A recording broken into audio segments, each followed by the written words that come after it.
So our first, there are 4 candidates running for 2 seats. The winner of the election will serve a 4-year term. The candidates are Melissa DeDomenico-Payne, Connie Marshner, Skip Rogers, and Glenn Wood. We begin with Skip Rogers because of the way the numbers were drawn. They'll each have 1 minute to introduce themselves to you, and then we'll begin with questions. So we'll start with Skip as far as your 1-minute speech, and then questions will begin with Melissa. Go ahead, Mr. Rogers. Good evening. My name is Skip Rogers, as Mr. Biggs indicates, and I'm a current member of the Town Council. To share a bit about myself, I've been married for 48 years. I have 2 daughters, 4 grandchildren. I've been a business owner for over 40 years, the last 14 here in Front Royal. I've also had over 50 years of volunteer community and social services work. My commitment to community is very well established. I'm a nonpartisan candidate, and the only voice you will hear from me will be mine, not that of a political party. My focus on council has been and will continue to be improvement in our town-county working relationships, active efforts to address the ongoing dilapidated vacant building issues. Good. A youth center. Thank you. Thank you, Skip. We're going to move on to the Thank next you, one. sir. You'll get 2 minutes at the end, so don't worry. Hey, you know, I've got to correct you on something though. I think we're doing, we are 2 seats that are continuing. We only get another year. Right. Okay, I'm sorry. No, that's okay. I just wanted to make sure. All right, let's make that clear then. Skip Rogers and Ms. DeDomenico-Payne, they're running for a seat that they'll continue to fill for another year, and then there'll be another election. Yes. Correct. Okay, thank you for that. All right, we'll continue with the 1 minute. It's the same for all 4. Yes. All 4. The 2 seats are 1-year terms. And then there'll be Next another election. Fall will be another election, and the winners will have to run again if they haven't sobered up. Thank you very much for that. Thank you for that correction. All right. Let's go ahead, Melissa. Really? That's Your fine. 1-minute speech, please. I'm Melissa DeDomenico-Payne. I'm going to speak very fast. First of all, I appreciate you all having me here today. I have been also on the council since January 2023 as an appointee. And as mentioned, then I'll have, after a special election, if I win, then I'll have another year and then I'll have to run again. I am a Warren County High School graduate, and I'm degreed from Shenandoah, Marymount, and Capella. I have a doctorate in public administration. I have bachelor's in psychology, bachelor's in English. All that was because I started out to be a teacher, but decided I wanted to go another route. And I spent more than 26 years in leadership positions with nonprofit organizations and higher ed. 94% of my life, I figured out, has been spent in or very near Warren County in Front Royal. I am a mother and stepmother to 5 children who are now mostly grown, but still dependent on me. Married for over 30 years. My priorities on council include public safety, preservation and continued revitalization of the town, and fiscal conservatism. That did mean that I was endorsed by the Republican Party, but I do have an independent brain, and I do believe that government is not the solution to all the problems. Good. Thank you very much. Mr. Wood. Thanks to the Chamber for hosting this event. It's always wonderful to be able to get the candidates out and hear from them. I was born and raised here, graduate of both Warren County and Lord Fairfax Community College. I received my bachelor's degree in management and organizational development from Eastern Mennonite University, and I'm also a graduate of the LEAD Virginia program. Married to my wife Amy for 45 years. We have 2 grown kids, 3 grands, and all of them live here. I retired after 50 years in the for-profit manufacturing sector. And during those 50 years, I also did volunteering with our chamber, Rotary, Salvation Army, and numerous other nonprofits. I love our community and currently serve on our town's planning commission, and I want to represent all the citizens of our town and use my experience and knowledge to shape our future as your town councilman. Thank you.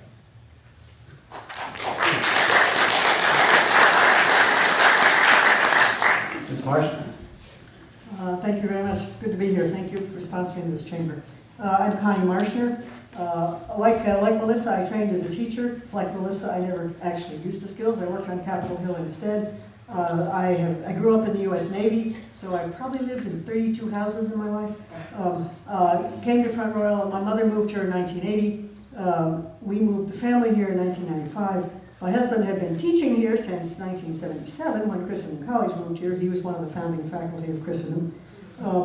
But when I finally stopped living on the 66, like so many people in this county have to do, and finally settled down to stay here, I began to give back to the community. I was on the United Way board, I worked for the Warren Heritage Society, and since 2017 I've been on the Planning Commission, all of which has given me a pretty good perspective of a whole lot of things that aren't really in the public eye. From the experience on the Planning Commission, I've got a whole lot of things that we need to work on. We need to work on transportation. We need to do a lot to make our town prettier. We need to make housing. Thank you very much, Ms. Marshner. See you later.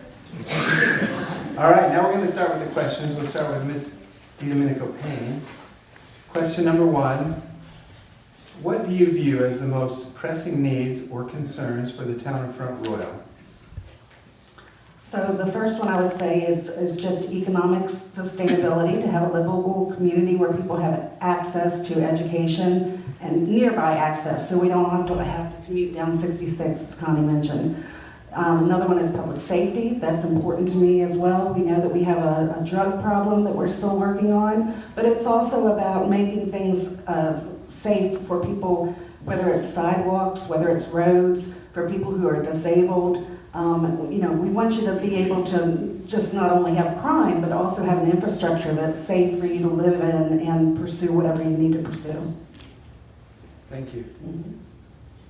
Mr. Wood. Would you repeat? I'll repeat the question. What do you view as the most pressing needs or concerns for the town of Front Royal? Wow, I really have probably 3 in mind, and I'm going to start with affordable housing. We have people living in slums. We have people living in short-term rentals and motels. There's a lot of reasons for that. Being on the Planning Commission, we've examined it many times. We see short-term rentals using up some of our housing. We see our lack of enforcement of some of our codes, people living in squander. And there's no reason for this when we have ordinances and we could enforce it. Secondly, we do have a health and safety issue here. Again, the health side on the housing, the safety we have in the community with access to schools. We don't have the infrastructure around all of them. And we do have a speeding issue in the schools. If you listen to the past town council meetings, you realize that. And we do need to address these issues without raising taxes.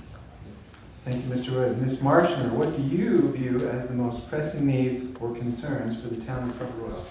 Well, the reason that I got into this was because of the imminent humanitarian disaster that could happen any minute in Shenandoah Shores and along Route 606 along Shenandoah Shores Road with the landlocked situation there.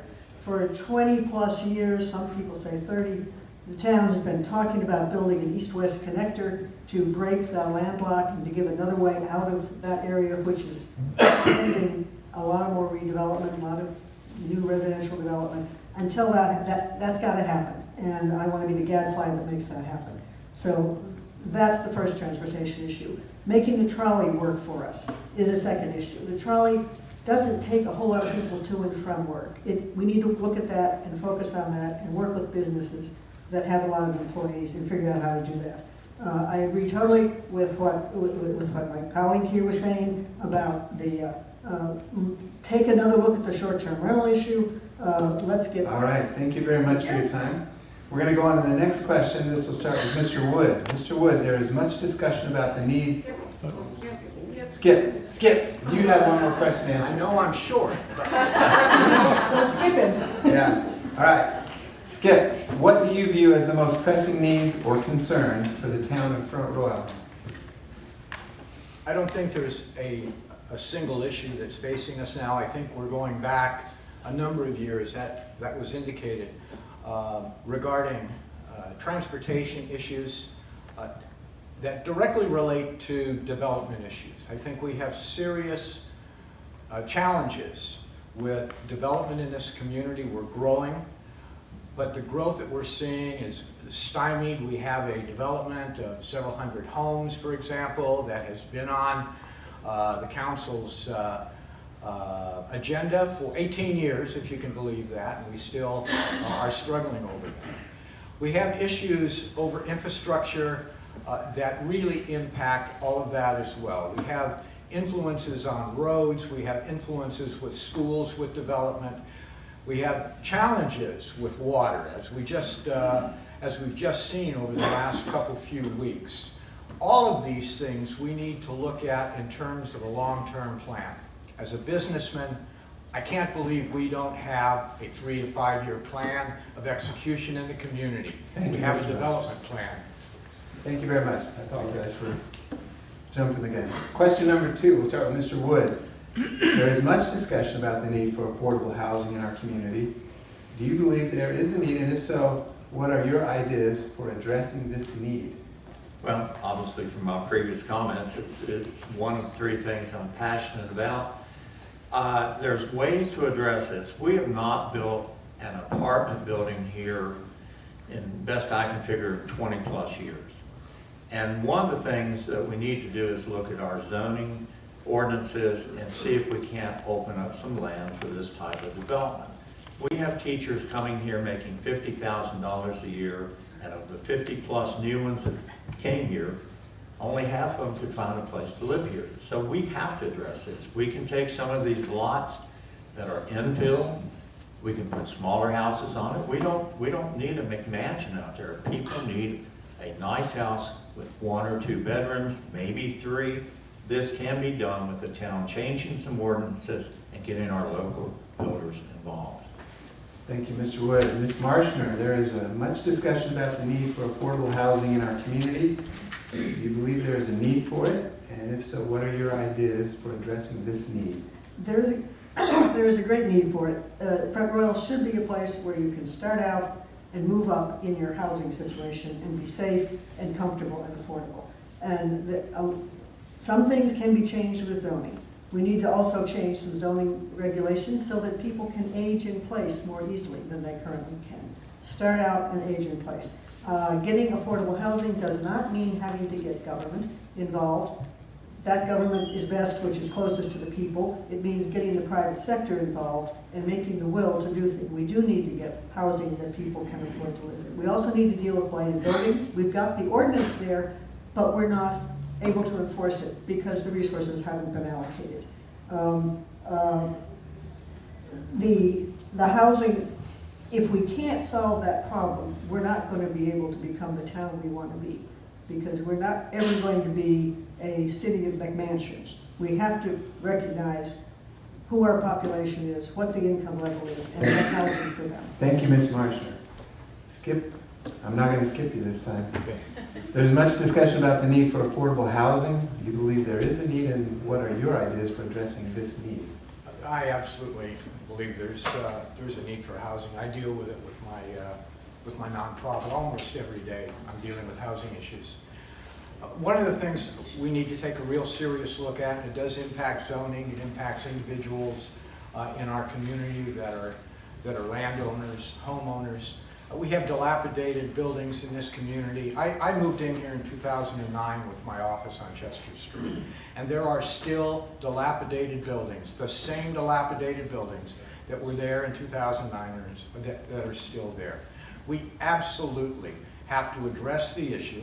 We have families living in the most gross of positions in these homes with rat infested, and you don't have to believe me. You can talk to our planning director. You can talk to the folks on staff in this community. There are ways that we can address this. We have to do it as a group. We need to get our law enforcement folks involved. We need to get our zoning folks involved. Thank you. Thank you, Mr. Rogers. Ms. DeDomenico-Payne, there is much discussion about the need for affordable housing. Do you believe there is a need, and what are your ideas for addressing this need? Well, first of all, we need to think about the residents who are already living here. And, while our poverty level is not exceedingly high, it's around 14% or so in the town, we also have a group called the Alice population that is the asset limited. income constrained, but employed group, who are the working poor. So that's about only 40% of us who are struggling to meet basic needs. So the importance is, again, I know that Skip mentioned about our 18 years of the one housing development, but part of that is we're trying to be thoughtful about what we put here. You know, again, are we going to build, you know, a huge housing development of $600,000 homes for people who work here and don't make that kind of income here? So I want to make sure that again, like everybody is saying here, you know, that the houses, we keep in touch with having the appropriate safety standards for homes and rentals so that people can start out and feel safe and also earn a living here. That's how I approach it. It's through both employment and affordability for the people who live here. Thank you very much. All right, moving on to question number 3. This will be a 2-minute question, so please listen carefully to the question. You'll have 2 minutes to respond. We'll begin with Ms. Marshner. The issues dividing the town and county's elected officials are well documented, yet these two entities must work together on a variety of issues, such as tourism, economic development, homelessness, and drug abuse. How will you work to address these issues, including improving the communication and collaboration between the town and county? Well, happy to say I already have been working to address them because of the ad hoc joint county-town commission on transportation. We have already begun to work together. That's, I think, an unprecedented thing here in the town-county area. More things like that are needed to address other problems. I think that the problem with Shenandoah Shores Road is as much, if not more, the county's problem than the town's, but we're the town and we're the ones who have to solve the problem. I think we should continue to work closely with the county to solve that problem. With working on workforce transportation, the trolley is a county-town thing. So there's got to be constant communication between staff and policymakers at the town and county level. And we need to keep doing that. We've begun, we have to continue in that direction. Thank you, Ms. Marshner. Mr. Rogers, I'll repeat the question. The issues dividing the town and county's elected officials are well documented, yet these two entities must work together on a variety of issues, such as tourism, economic development, homelessness, and drug abuse. How will you work to address these issues, including improving the communication and collaboration between the town and county? Thank you. There's no doubt that over the last number of years that there has been significant challenges in communication with our partners over in the county. And you're right, we have youth issues, we have homelessness issues, we have drug issues, economic development. Just to name a few, our tourism, we have a number of things that are required for us to sit down and work together. Our tax monies are very, very limited on both sides. And to be effective with the use of that money, we have got to work together. I want to give you an example, and it's a direct example of coming through the EDA scandal. For a while after I was appointed, I started attending EDA meetings with the county. And I attended a few, and I started a dialogue with the Front Royal County EDA. After a few of those meetings, I was requested to stop doing that because it interfered in litigation. That litigation is critical, but I bring that up to give all of you an example of how difficult it has been as a result of previous behaviors for us to reconnect and reestablish good, honest relationships with our partners. We absolutely have to do that. We have a quarterly meeting with our counterparts. I'm sorry. We have serious issues in this community, and quarterly meetings are almost incidental. We need to have ongoing dialogue with our counterparts on the EDA as well as the county if we're going to make serious progress on healing these wounds that we've been dealing with for the last few years. Thank you. Thank you, Mr. Rogers. Ms. DeDomenico-Payne, I will repeat the question. The issues dividing the town and county's elected officials are well documented, Yet these two entities must work together on a variety of issues such as tourism, economic development, homelessness, and drug abuse. How will you work to address these issues, including improving the communication and collaboration between the town and county? Well, first of all, I thought of that as well. I thought when I got on this council that they have a rift between them that is, just ridiculous. But the reality is they both have very different focuses on the council as well as the Board of Supervisors. They also have different land. The land, the setup is completely different in the town versus the county. Furthermore, town residents, in case county residents don't realize this, when you pay your taxes in the town, you also turn around and pay in the county. So you don't want to feel like you're paying twice as much to one entity as the county is. And the other issue is, we do liaison committee, as Skip talked about, there are lawsuits, there are situations that are long-standing between us. Where we start is to have engaged, respectful communication. It's going to take time. This is not an overnight problem that occurred.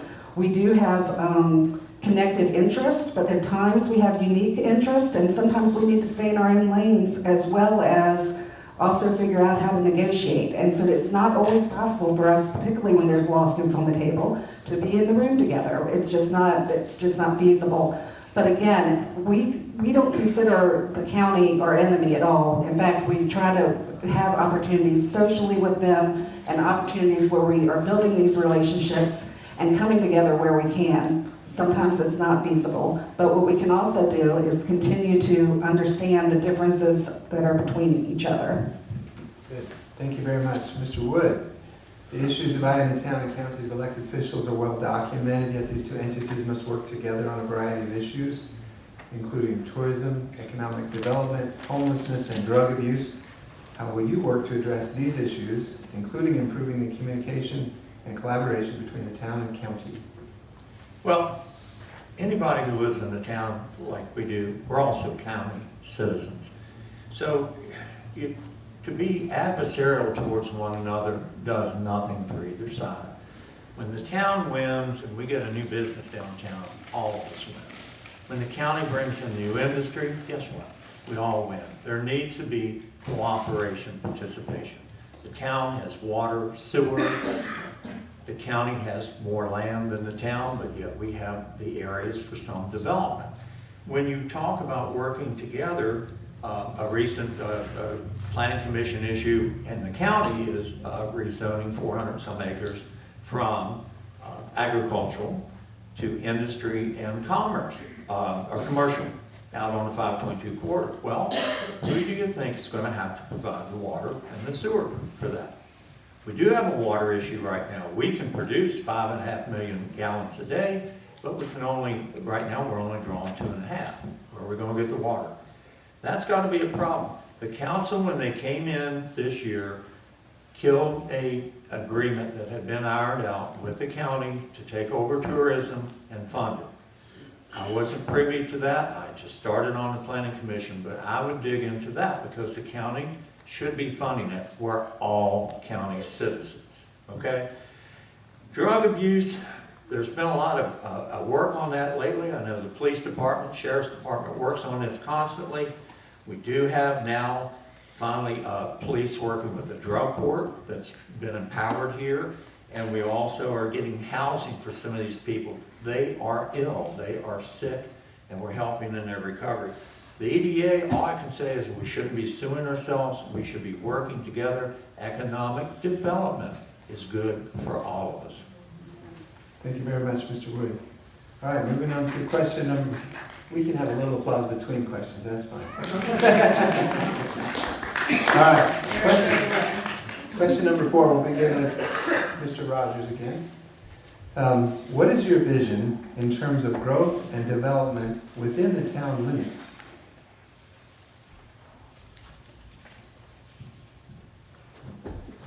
One of the things that I plan to pursue is something that hasn't been, I don't believe, on the table seriously. We're looking at a parcel of land now which we've referred to a couple of times tonight. And if we look at tax revenue, if we look at stability in the town, I'd like us to begin to think about a community of 55 and older. These are stable communities. These are communities that stay put, they spend money. They're great, stable tax benefit. We would be tax beneficiaries of a development like that. We are looking at tremendous growth in our business community here. If we look at the last couple of... Thank you, Mr. Rogers. We're going to come back to you. Ms. DeDomenico, what would be your vision in terms of growth and development within the town limits? Well, first, you know, a lot of our development is informed by the comprehensive plan, which was just adopted recently. And it's considered the existing conditions, the growth trends, things that are probably coming up in the future as far as requirements for the area and the people. And so there was a big theme of small town charm, as well as having things that are orderly and safe and don't create an undue burden for the locality. So what we can do within our town limits is continue to revitalize, as I mentioned, the dilapidated buildings that we have here, continue to try to bring in businesses that are feasible within the community without changing the structure of the community. We still want to have a rural feel toward it and a small town charm. And we also want to have pedestrian areas and walking trails. And I would love to see something done. They're talking about things with AgTechs that I think are really visionary and can cause a lot of healing for the community. Thank you, very good. Thank you very much. Mr. Wood, what is your vision in terms of growth and development within the town limits? Well, my vision follows the comprehensive plan that was just approved by the town council. However, the general public doesn't know or doesn't realize that 300 homes were approved back in 2009 out in the Happy Creek area. We didn't have train issues or anything like that back. I sat on the planning commission, that's why I know these things. Front Row Limited Partnership has that. They could put a shovel on the ground, start building on tomorrow, so we need to remember that. Main Street is an example of success without much government involvement. Look at the new businesses, look at On Cue, look at an art gallery and things like that, that should make us have civic pride in our town. Now, we do have to address these blighted buildings, we have to enforce ordinances, and continue to develop tourism by having an attractive town and a welcoming citizenry. Thank you, Mr. Wood. One more. Ms. Marshner, what is your vision in terms of growth and development within the town limits? Well, there's very little vacant land left. That means that the new development has to come not only in the vacant land, from the vacant land, but in terms of buildings that are here, empty lots between buildings, and repurposing buildings that are here. And that's where the rubber meets the road on preserving the small town charm, because we want it to remain walkable, which, by the way, means let's get sidewalks all over town, not just in certain areas, need more sidewalks. We want it to be accessible to everybody. We want it to be small and easy and convenient. One of the things that we have to look at is our parking situation downtown. We have a wonderfully vibrant downtown, but when there are events or peak events or on-peak travel or business, there are parking problems. We need to take a serious look at that and start making plans for the future for that. Everybody else has mentioned blighted buildings. I second the motion. Thank you, Ms. Marshner. All right, that was the end of question number 4. Moving on to question number 5. We'll start with Ms. DeDomenico. What would you do to make the town of Front Royal more attractive to small businesses?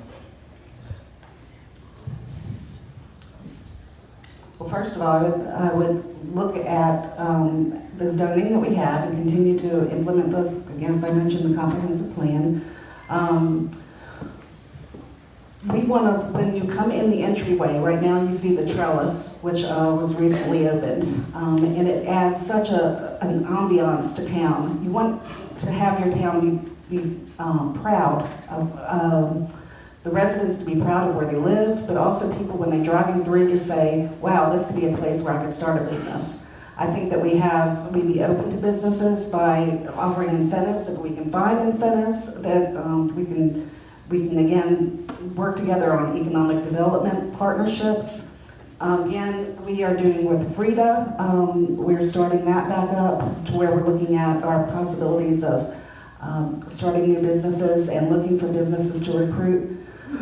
Just again, putting our resources into making what we have good so that people want to come here and be a part of it. Thank you. Mr. Wood, what would you do to make the town of Front Royal more attractive to small businesses? Well, small businesses have different needs when they start up. I've seen in other communities where, for instance, you want to attract a brewery, which is a destination, which brings people in. I've seen a city give them free water for 5 years to help offset the cost of construction, the cost of infrastructure and everything else, because you don't make money day one usually when you open up. So I've looked for opportunities where the town could do that, give them a rebate on their taxes or waive their taxes for the first year. We have a great downtown. Recently they applied for and got a huge grant that will help them. Zoning is another issue. And we need to be business friendly in our governments. And I've heard that going around, talking to some of you, getting the signatures. We need to run our town and our county as we would expect anybody else to give us service and be business friendly. Thank you, Mr. Wood. Ms. Marshner, what would you do to make the town of Front Royal more attractive to small businesses? Well, the need is to, the first need I would say is, let's look at the zoning, because we've got in the comprehensive plan ambiguity. It's a great comprehensive plan, but when a business looks at it and they look at how the plan says, and then they look at the zoning, they say, wait a second, we've got to reform the zoning code, and that's something that absolutely is high priority, because the uses are not, they're old-fashioned uses. We've got to make them more friendly and more flexible for the needs of business today. Parking is important, solving that problem. The bureaucracy. Sometimes, like for instance with the trellis, that went through, we had to jump through hoops with the planning commission because of the way the code is written. Yes, everybody wanted it. Everybody thought it was a great idea, but this section of land didn't about that. It was just a jigsaw to put together. That's got to be simplified. That's one of the first things that we have to do. And we have to make sure that we keep in, thank you. Thank you, Ms. Marshner. All right, Mr. Rogers, what would you do to make the town of Front Royal more attractive to small businesses? Well, I think what we've seen in the last 6 months is reflective of how well as a community we can begin to really outreach to those that are potential visitors and tourists. But along with that, with the coming, and I've had several people come here and say, boy, this would be a great place for me to set up my business. One of them is in Haymarket, considering moving here with a coffee shop. Now is not the right time. But there's folks that are looking at the quality and the beauty of our main street and our area as real possibilities for new businesses. I want to incentivize, and we've talked about that, both owners of buildings who are going to lease as well as those that are going to sell. I think working with our community, working with our zoning department, and working with other businesses, Okay, we're going to come back to you. Don't worry. All right, this is the final question. We'll start with, excuse me, Mr. Wood. If elected, what is your excuse me. If elected, what is your number one priority while serving on the council?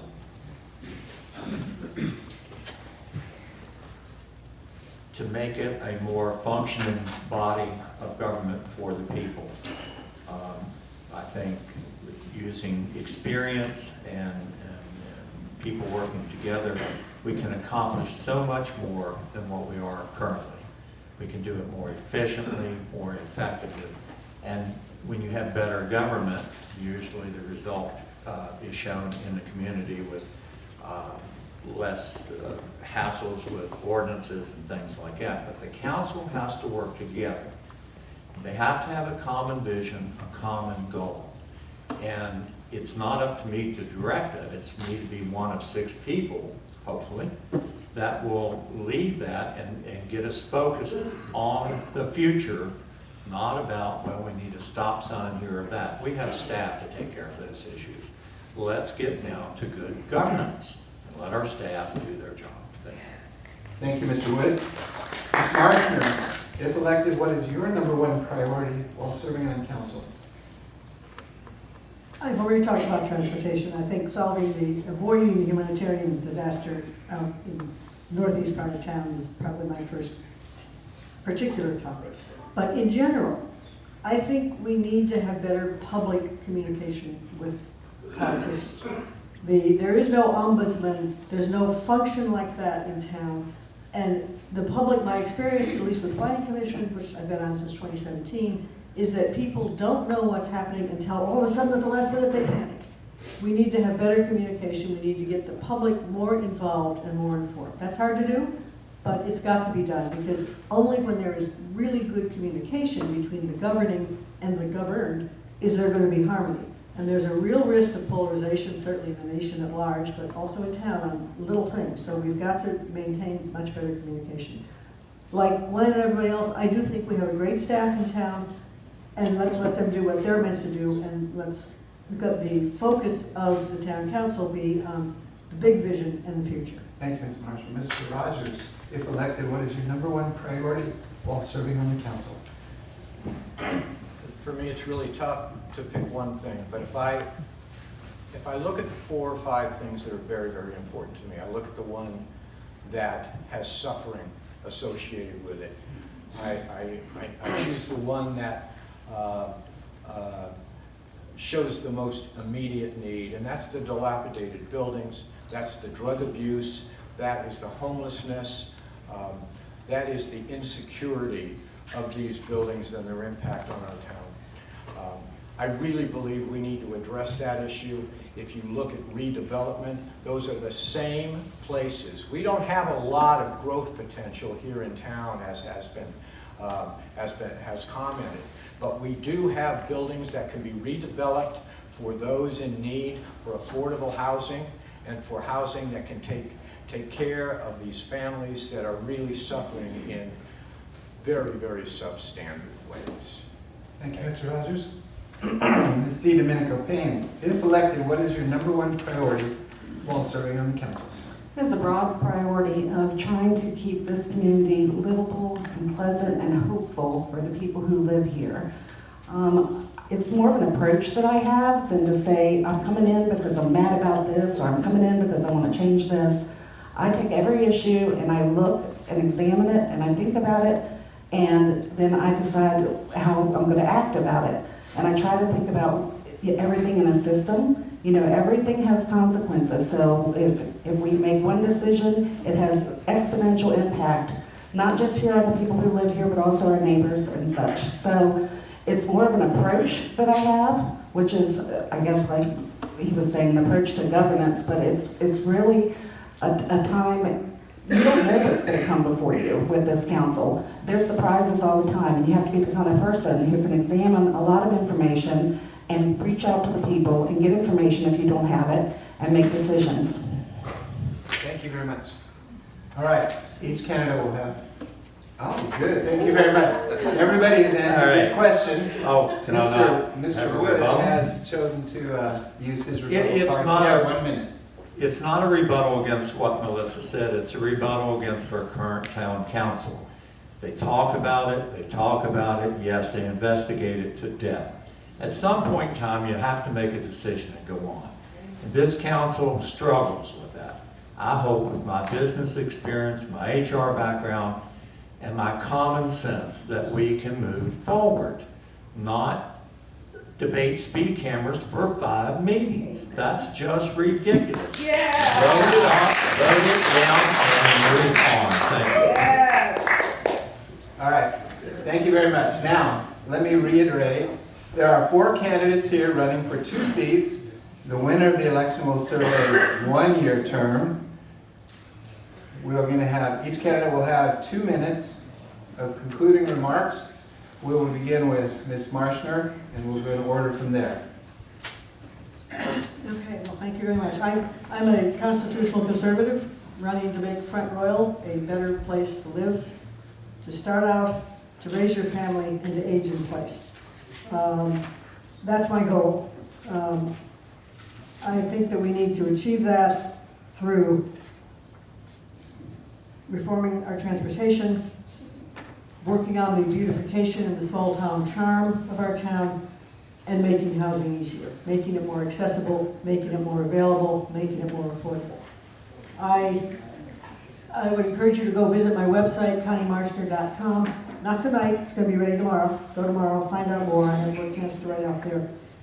Front Royal is on the brink of a great big change. We can't stop that. We might wish we could, we might wish we could turn the clock back, but we can't. Front Royal is geographically and historically positioned where it is, and there is going to be a lot of change. The question is, are we going to manage the growth, do it in the right way, keep what we want in what's coming in the future? And that's the challenge before us. Tourism is part of it. Education is part of it. That's not the town council's business, fortunately.